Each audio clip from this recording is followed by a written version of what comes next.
रामायण और गीता की चौपाई में जितना भाव भरा है उतना हमारे काशी नगरी में हम लोग जितना वर्णन करें उतना कम है।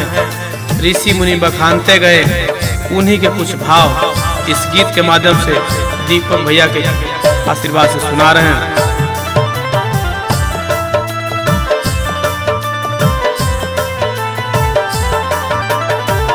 भोले बाबा की काशी नगरी, भोले बाबा की काशी नगरी, मोक्ष यही बस पाओ, दीपक भी छाए हैं नैना, मेरे बनारस आओ। हाय दीपक भी छाए हैं नैना, मेरे बनारस आओ।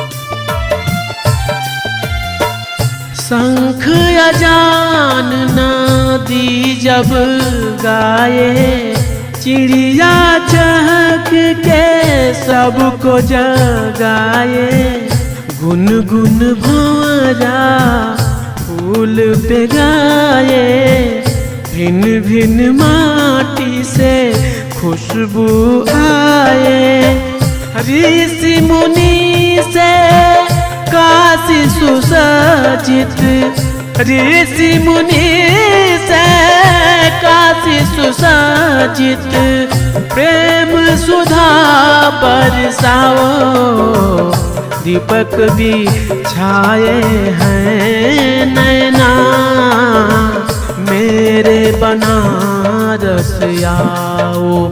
आए दीपक भी छाए हैं नैना, मेरे बनारस आओ। आए दीपक भी छाए हैं नैना, मेरे बनारस आओ।